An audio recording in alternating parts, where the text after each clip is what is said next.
سلام دوستان، خوش آمدید به کانال پختوپزهای خانگی. ما امروز همراه یک نمود سالاد تیار میکنیم. سالادی علویه. همه ما میدانیم که چه سالاد است، لیکن خواستم امروز با یک نمود آرایش برای دسترخوان تیار کنم. محصولاتی لازمه برای ما: من زیلیان گاراشه گرفتم، تخمه سفیدیشه اتیارکا گذرانیدم برای آرایش. من زردیشه درونش به میده میپرتاییم. دو دانه کارتошкай آبپز، یک دانه سبزی. من یک دانه سبزی سویژه بادرین گرفتم برای بوی خوشک کردنش. من جای حسیبه من مرغ آبپز استفاده میبرم. من الکی چقدر باز برای سلاطی علویه مرغ آبپز استفاده میبرم، به حد با لذت میبیاد. من اوکراپ، نمک و مایونز لازم است. این محصولات ها برای تیار کردن سلاطی ما لازم است. ما کارمان را از بسم الله الرحمن الرحیم سر میکنیم که خداوند کار ما با فیض و برکتیت آبروتیت. من یک سبزی من خیلی بیخی تازه کنک استفاده میبرم. من باریک همینه بریده میگیریم، باریک باریک. میتونید کارتکی هم باریک من همینطور همشه ریزه کنید. من همینطور تونوک من ریزه میکنیم. ما کو آبی شیر گرم با سخت گرم نباشد، سخت خنک نباشد. کمتر من نمک همراه میکنیم. نمک همراه کردم. من نمکام آمیخته کردیم. کمی سبزی همای درونی همین نمکابه ما ترک میمونیم 15-20 دقیقه تا تیار کردن سالاد ما. این سبزی ها ما ملایم میشد، ما اینا گل آرام میدیم. ما این سبزی ها ما بعد گل تیار میکنیم.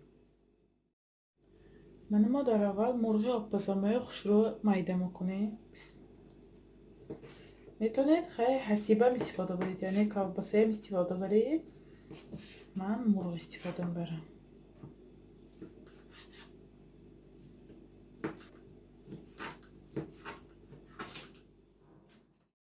من مرغ چارکنجه ریزه کردیم که بادرینگه خوش رو میده میکنیم. من چارکنجه چه من اینطور من چارکنجه من قالبکی ریزه کردم. خیلی میتونید چارکنجه ریزه کنید. من سبزی هم من چارکنجه شکل من ریزه کردیم. من کارتошкای هم من چارکنجه ریزه کردیم. به حد خوش رو ریزه میکرد. من همشه یک خیل من قالبچه مغازه گالامارت خریداری کردم. 3 نمود فرمشه. چارکنجه کلان برای سیب، من برای سالاتای علویه نرخش 200 روبل. من زیلیانی گاراشه همراه کردیم. من اوکراپی میده کرده ما. من نمک میپاشیم. من مایونز همراه کرده همیشه خوش رو آمیخته میکنیم. من خوش رو آمیخته میکنیم. مایونزش به حد بسیاری بدم نمیکنیم. خیلی برای آرایش با لازم.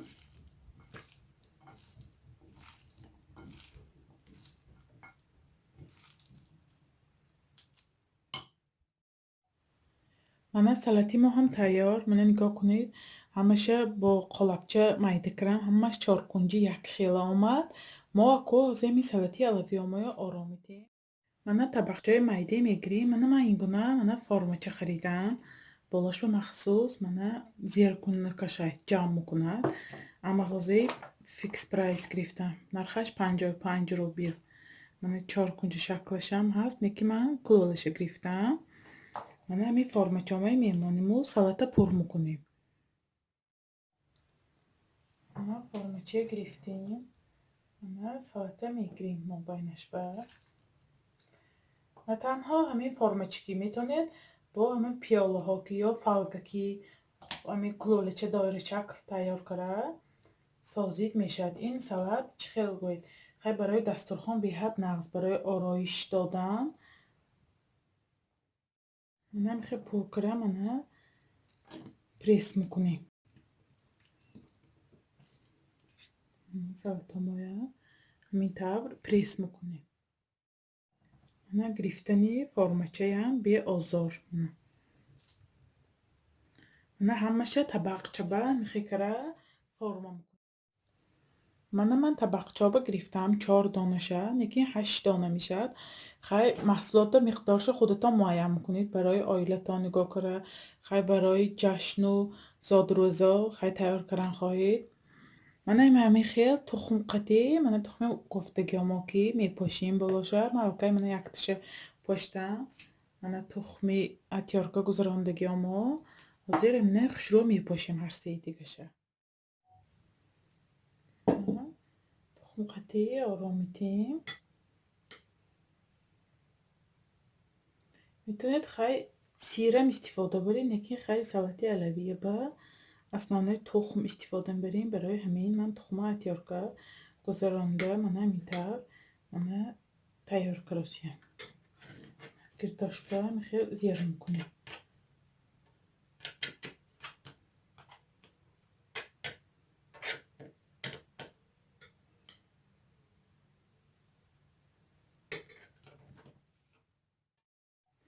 мана мо 4 та табақчая мана ҳамин поштим тухм қатӣ. мана нигоҳ кунед чӣ хел хушро омад. Гӯ болошба мо сабзиҳомо ки гул тайёр мекунем. сабзи оба тар карагиҳомо. Барои чӣ сабзии ман оба тар карам? Барои он ки мана сабзи оба тар накарагиҳомо мана қатт кунем, нигоҳ кунед мешиканад, шикаста меравад. Гул тоб дода намешавад.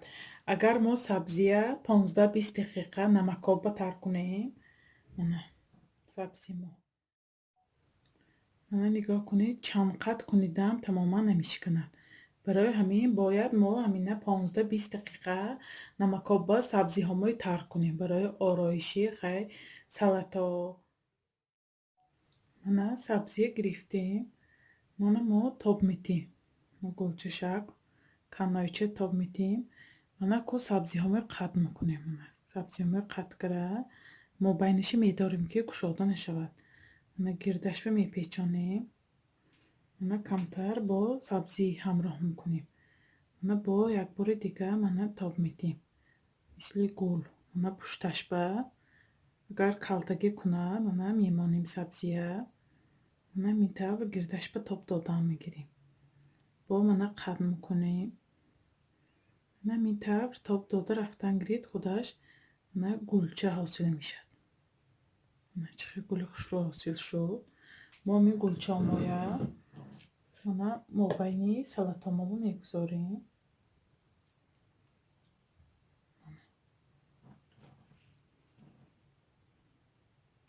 мана чӣ хел шуд. мобайни ҳамин мана сабзиба як дона зилёни горошак гузоштем. мана гули сохтагиҳомо ба хушро барг месозем бо бодринг. мана бодринга гирифтем. бо рикак реза мекунем. полни намубурем. мана 3 та реза мекунем. 1 та, мана 2 та, мана сеюмиша бурида мегирем. мана 3 та ҳамин мана мебурем. мана мобайнашба диққа кара мана ҳамин баргча месозем. мана баргча месозем. мана гирди гуломоба мегузорем. гули сохтагиҳомоба мана ҳамин мегузорем. мана чӣ гуна мебинед салати мо ҳам тайёр шуд. мана нигоҳ кунед бо бодринг якчанд намуд мана гул оро додам. беҳад салати хушхӯр. барои он тасмим гирифтам ки ҳамин салат тайёр кунам. ин салати алавии ҳамаи мо дӯст медорем. мана табақчаба тайёр кара пеши ҳар як меҳмон бигузоред. беҳад хушрӯ, беҳад иштиҳоовар. мана гулош чӣ хел хушрӯ омадагӣ.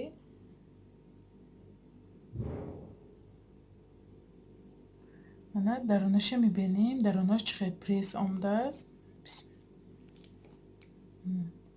салати иштиҳоовари болаззат. шумо ҳам ҳатман барои наздикони худ тайёр кунед. канали моро дастгирӣ кунед, подписатсия кунед, ёру дӯстое даъват кунед. иншоалло боз видеоҳои беҳтару беҳтар мешавад. خیر تا ویدیوهای آینده در پناه خدا باشید.